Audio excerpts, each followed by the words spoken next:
Your great-grandparents knew how to walk through a forest and find fresh fruit that most people today would step right over without a second glance. There are wild fruits native to North America that sustained indigenous communities for thousands of years, fruits so delicious and nutritious that early settlers couldn't stop writing about them, yet somehow they've nearly disappeared from our collective memory. What if I told you that some of the best fruit you could possibly grow is already adapted to your local climate, requires almost no maintenance, and most gardeners have never even heard of it? Stay with me because we're about to resurrect 15 forgotten fruits that deserve to reclaim their place in modern gardens. Welcome to Timeless Gardens, where we dig up forgotten knowledge that makes growing food easier, cheaper, and way more interesting. Whether you're here for the first time or you've been rediscovering lost food traditions with us from the beginning, you're in exactly the right place. We don't follow trends, we revive what actually worked before modern agriculture convinced us to forget it. Today's journey through forgotten fruits is going to change what you think is possible in your garden. Before we reveal these lost treasures, hit that subscribe button and turn on notifications because this channel is dedicated to bringing back food-growing wisdom that should never have been forgotten. Drop a comment right now telling me if you've ever foraged for wild food or if this would be your first time learning about native edibles. Your stories matter and they shape what we cover next. Let's dive in. Why these fruits disappeared. Before we get into the specific fruits, you need to understand why they vanished in the first place. It's not because they tasted bad or were hard to grow. In fact, it's the opposite. These native fruits disappeared for three main reasons. First, they didn't ship well. Modern agriculture prioritizes fruits that can survive weeks in transit and still look perfect on store shelves. Native fruits are often delicate, perishable, and meant to be eaten fresh or preserved immediately. That made them commercially unviable in our current food system. Second, they didn't fit the monoculture model. Industrial agriculture wants uniform crops that ripen simultaneously, tolerate mechanized harvesting, and respond to synthetic inputs. Native fruits are adapted to local ecosystems, ripen over extended periods, and thrive without chemicals. They're wildly productive but not profitable for large-scale operations. Third, and this is the tragic part, there was active cultural suppression. When indigenous food systems were deliberately destroyed, the knowledge of these fruits was intentionally erased. Generations grew up disconnected from the foods that had sustained their ancestors for millennia. But here's the beautiful irony. The very characteristics that made these fruits unmarketable make them perfect for home gardeners. They're adapted to local conditions, require minimal care, resist pests and diseases naturally, and produce abundant food without the inputs that modern fruits demand. We're not bringing back inferior alternatives, we're rediscovering superior options that were abandoned for all the wrong reasons.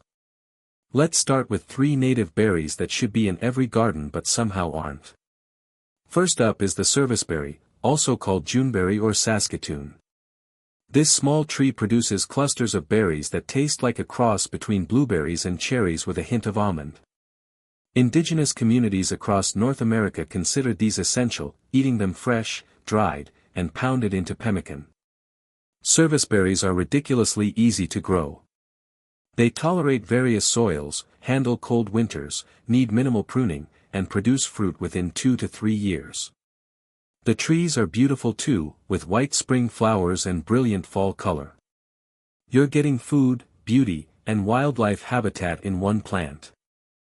Number 2 is the American elderberry.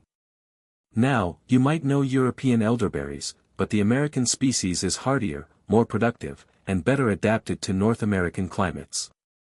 The berries make incredible jams, syrups, and wine. Indigenous peoples used them medicinally and as food. Elderberries grow fast, produce heavily, tolerate wet soil that would kill other fruit plants, and spread readily if you want more plants. They're also one of the best plants for attracting beneficial insects and birds to your garden. Third is the black haw, a viburnum that produces sweet edible berries most gardeners don't even know exist. The fruit tastes like dates or raisins when fully ripe and was a traditional fall food for many indigenous groups.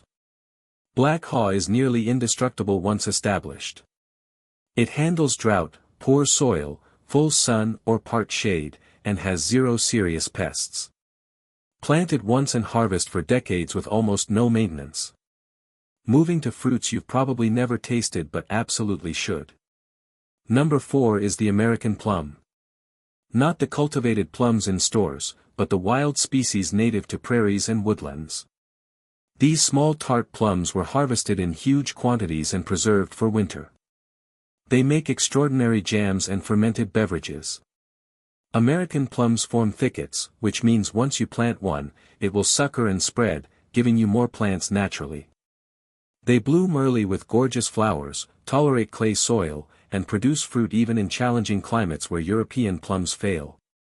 Fifth is the Chickasaw plum, native to the southeastern U.S. but adaptable elsewhere. These golden red plums ripen early and were so important to indigenous communities that they actively managed and cultivated them long before European contact. What makes Chickasaw plums brilliant for gardens is their compact size, heavy production, and tolerance of heat and humidity that kills other stone fruits. They're also thornless, unlike many wild plums. Number 6 is the beach plum, native to coastal areas but surprisingly adaptable inland. These shrubs produce small plums with intense flavor, traditionally made into preserves that were once a regional delicacy but have nearly vanished. Beach plums thrive in sandy soil and salt spray where nothing else survives, but they also grow well in regular garden conditions. They're low-growing, perfect for small spaces, and produce reliably without spraying or fussing. Now we're getting into fruits with textures and flavors that modern palates have forgotten. Number 7 is the pawpaw, and this one might be the most tragic loss. Pawpaws are North America's largest native fruit, tasting like a tropical blend of banana, mango, and custard. They grow wild from the Great Lakes to Texas, yet most Americans have never tried one. Indigenous communities celebrated pawpaw harvests every fall. Early settlers loved them. Thomas Jefferson grew them at Monticello. Then commercial agriculture ignored them because they don't ship, and an entire generation forgot they existed. Pawpaws are shade-tolerant understory trees, perfect for food forests or woodland edges. They have no serious pests, need no spraying, and once established produce prolifically. The only catch is they're hard to find in nurseries because they didn't fit the commercial model, but specialty native plant nurseries carry them. 8th is the American persimmon. Yes, you can buy persimmons at stores, but those are Asian varieties. American persimmons are smaller, sweeter when ripe, and have been feeding people across the eastern U.S. for thousands of years. These trees are incredibly tough. They handle poor soil, drought, heat, and cold. They produce huge amounts of fruit that can be eaten fresh, dried like dates, or made into puddings and breads. The only trick is waiting until they're fully ripe, which happens after frost, otherwise they're astringent. Number 9 is the maypop, the native passionflower that produces edible fruit. The name comes from the popping sound the fruit makes when stepped on. Indigenous peoples ate the fruit fresh and used the plant medicinally. Maypops are vigorous vines with stunning flowers and delicious tropical-tasting fruit. They die back in winter in cold climates but return each spring, spreading and producing more as they mature. Zero-maintenance fruit from a plant most people grow only as an ornamental. Quick pause because we're halfway through and I need to know if this is blowing your mind. If you're discovering fruits you never knew existed and wondering why nobody talks about these, hit that like button so YouTube knows this forgotten knowledge matters. Drop a comment telling me which fruit so far sounds most interesting to you or if you've ever tasted any of these. I read every comment and I'm genuinely curious. 6 more forgotten fruits coming up. These next 3 were absolute staples for native foragers because they stored well and provided food through lean times. Number 10 is the hawthorn. Most people know hawthorns as thorny hedgerow trees, but the berries are edible and were widely used. They taste tart and slightly sweet, perfect for making fruit leather, jams, or tea. Hawthorns are virtually indestructible. They tolerate terrible soil, urban pollution, drought, and extreme cold. The thorns make them excellent security hedges while simultaneously producing food. Multi-purpose plants like this are exactly what smart gardeners need. 11th is the wild grape. Not the tiny seeded grapes you might find in woods today, but the fact that North America has several native grape species that were actively cultivated by indigenous communities. These grapes are disease-resistant, vigorous, and produce well in climates where European grapes struggle. Native grapes like muscadine in the south or riverbank grape in the north are adapted to local pests and diseases. They require no spraying, grow aggressively, and produce fruit perfect for fresh eating, juice, or wine.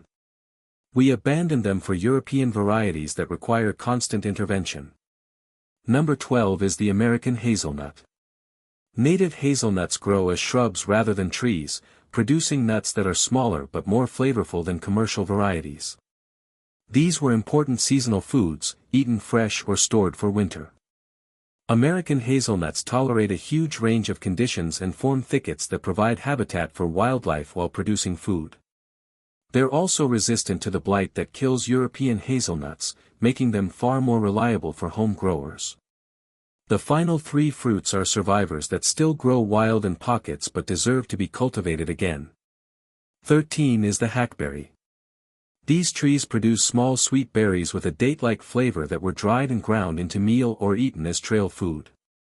They're incredibly nutritious and were particularly valued because they persist on the tree through winter, providing food when nothing else is available. Hackberries are possibly the toughest urban trees in existence.